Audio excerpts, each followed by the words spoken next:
pagi anak-anak yang terkasih. Selamat ketemu kembali dengan Ibu dalam mata pelajaran Pendidikan Agama Katolik dan Budi Pekerti. Adapun tema kita pada hari ini adalah tentang bersikap kritis dan bertanggung jawab terhadap media massa. Nah, sebelum kita melanjutkan membahas materi ini, mari kita membuka kegiatan pembelajaran kita ini dengan doa. Demi nama Bapa dan Putra dan Roh Kudus. Amin. Ya Allah, puji dan syukur kami haturkan hanya kepadamu. Begitu banyak pilihan dalam hidup ini. Ada yang dapat menjauhkan kami daripadamu, tetapi ada juga pilihan yang membuat kami semakin dekat kepadamu. Ya Allah, ajarlah kami untuk setia hanya kepadamu. Mampukanlah kami belajar bagaimana Engkau setia pada pilihan kasih, sehingga begitu banyak orang yang terangkat kemanusiaannya. Buatlah kami semakin tangguh dalam menyikapi tawaran. Buatlah kami semakin dewasa dengan tantangan itu. Buatlah kami semakin bertanggung jawab terhadap tugas kami. Demi Kristus, Tuhan dan pengantara kami. Amin. Nah, anak-anak yang terkasih, tujuan pembelajaran kita pada hari ini adalah agar peserta didik mampu memahami ajaran Katolik tentang sikap kritis dan bertanggung jawab terhadap pengaruh media massa dan mampu bersyukur kepada Allah atas kemampuan bersikap kritis terhadap perkembangan media massa.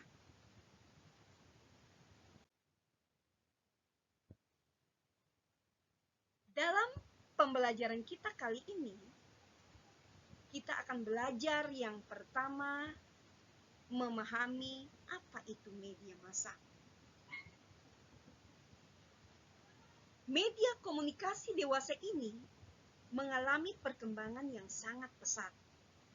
Sebagai dampaknya, informasi yang masuk ke dalam kehidupan sehari-hari tidak terbendung. Persoalannya, informasi itu ada yang bersifat membangun, tetapi ada juga yang bersifat merugikan. Kaum remaja mempunyai rasa ingin tahu yang tinggi. Oleh karena itu, mereka suka mencoba hal yang baru, termasuk kehadiran media.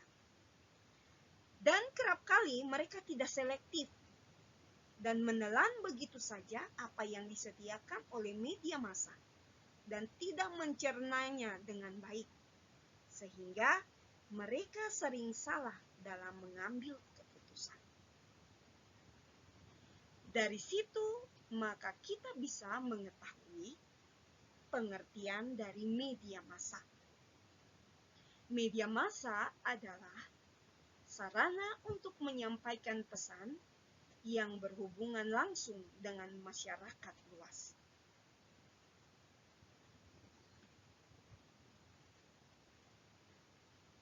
Media massa ini meliputi media cetak, yakni surat kabar, majalah, koran.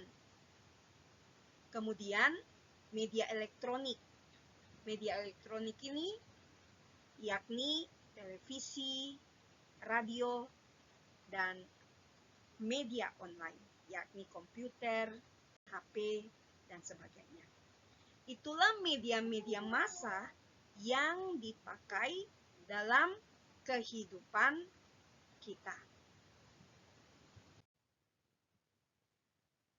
Dari pengertian media massa, kita masuk dalam pengaruh media massa dalam kehidupan sehari-hari. Penggunaan media massa dalam kehidupan sehari-hari pun membawa pengaruh. Saat ini, peserta didik, anak-anak sekalian boleh melihat gambar yang terpampang. Di situ ada beberapa gambar yang berhubungan dengan media massa saat ini.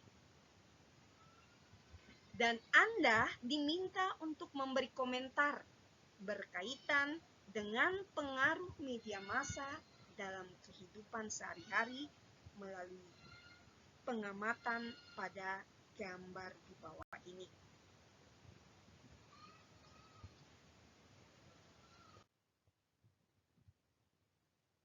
Nah, setelah Anda mengamati bagaimana penggunaan media massa dan pengaruhnya dalam kehidupan kita pada saat ini, maka kita lihat bahwa dampak penggunaan media massa itu begitu besar dalam kehidupan manusia. Yang pertama adalah pengaruh positif atau dampak positif dari media massa. Dampak positif yang pertama adalah dapat memberikan informasi dengan cepat sekaligus dipakai untuk menyimpan informasi. Jadi kita mendengarkan informasi dengan cepat dari segala penjuru dunia.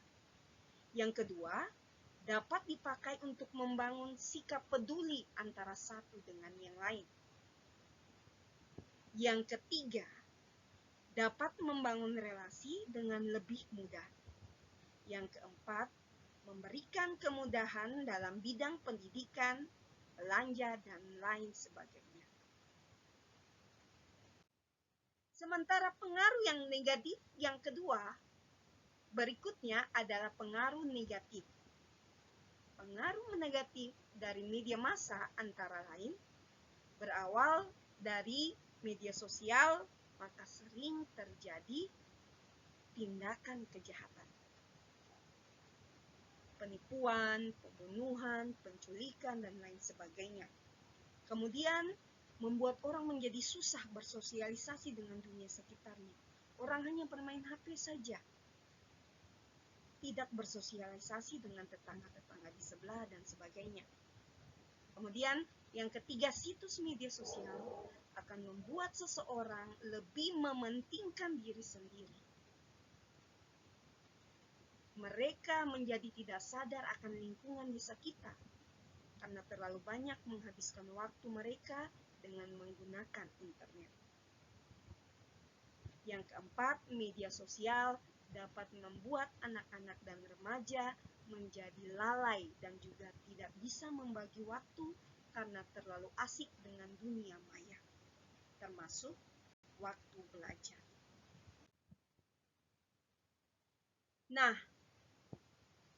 anak-anakku yang terkasih, dari pengertian dan pengaruh media massa dalam kehidupan kita, maka kita akan masuk dalam pandangan kitab suci dan gereja tentang media massa itu sendiri. Pandangan kitab suci bisa kita lihat dari Injil Markus bab 2 ayat 23 sampai 28 tentang murid-murid memetik gandum pada hari Sabat. Anak-anak boleh membuka kitab suci, lalu membaca tentang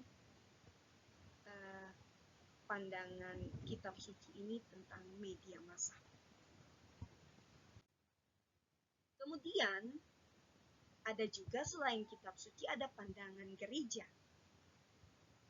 Salah satunya adalah dalam dokumen Konsili Vatikan kedua dengan dokumennya Inter Mirfica atau komunikasi sosial. Inter Mirfica atau komunikasi sosial ini dalam artikel ke-9 dia membahas tentang kewajiban-kewajiban para pemakai media komunikasi sosial. Bagaimana kewajiban para pemakai media komunikasi sosial dalam menggunakan media yang ada. Kemudian yang kedua, dalam Inter Mirfica artikel ke-10 pun dia mengajarkan, dia membahas tentang bagaimana kewajiban-kewajiban kaum muda dan para orang tua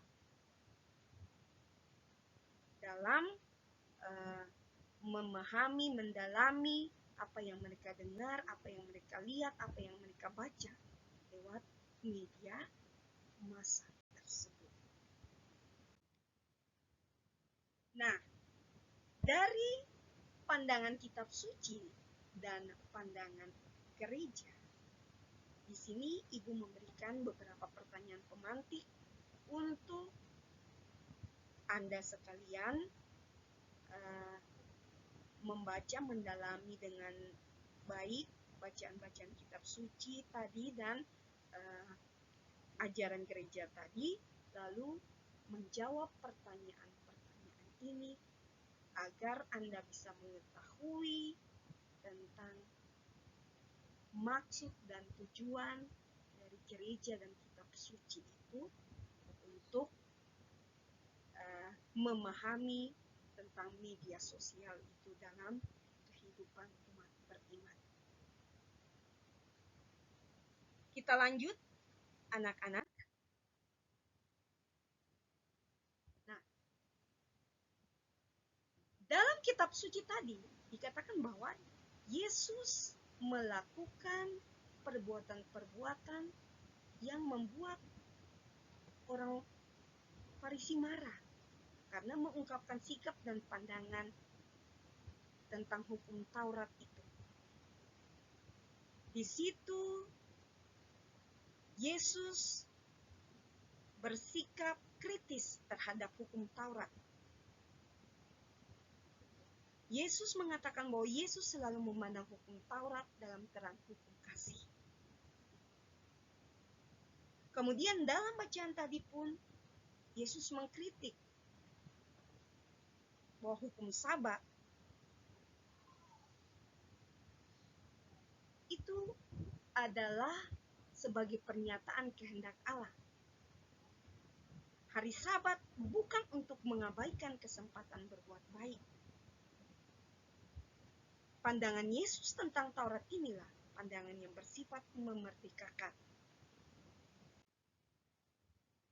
Sementara dalam pandangan gereja, dalam dokumen Konsili Vatikan kedua, Inter Mirifica, kita lihat gereja ingin mengajak umat manusia untuk menyadari bahwa komunikasi sosial itu menyegarkan hati dan mengembangkan budi serta harkat kemanusiaan jika kita melakukannya dengan positif.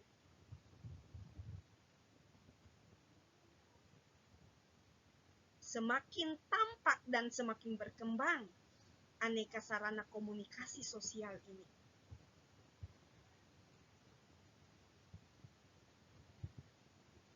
Kemudian, secara khusus untuk meminimalisir dampak negatif dari pemakaian media komunikasi sosial, maka gereja pun menganjurkan adanya kewajiban-kewajiban para pemakai komunikasi sosial dan juga kewajiban-kewajiban kaum muda serta orang tua agar dapat menggunakan media komunikasi sosial itu bukan hanya sebagai sarana hiburan, tetapi juga yang paling utama adalah sebagai sarana untuk mewartakan kerajaan Allah.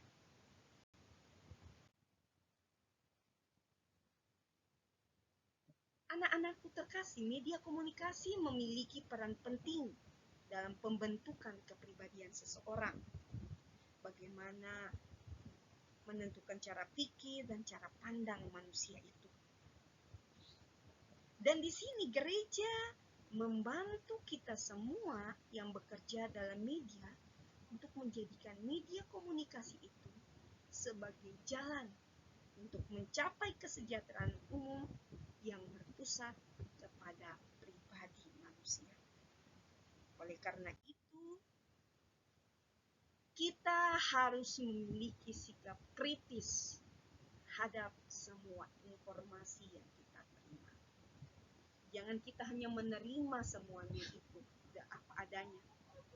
Tapi kita harus bersikap kritis, memilah-milah mana yang benar dan mana yang salah, mana yang baik dan mana yang buruk, mana yang positif dan mana yang negatif.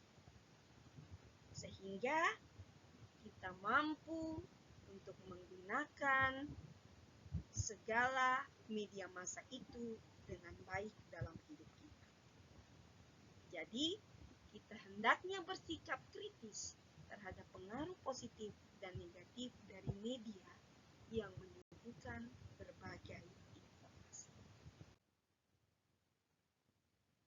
Nah, anak-anak sekalian, sampai di situ pembahasan kita tentang bersikap kritis dan bertanggung jawab terhadap penggunaan media massa.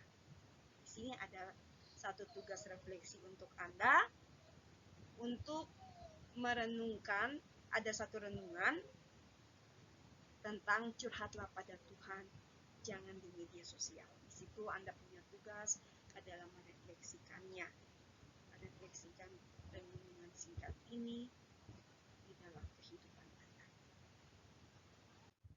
Oke anak-anak, terima kasih karena sudah bersama-sama dengan Ibu sampai saat ini. Semoga apa yang Ibu berikan lewat pembelajaran ini dapat Anda mengerti dan memahaminya dengan baik. Terima kasih.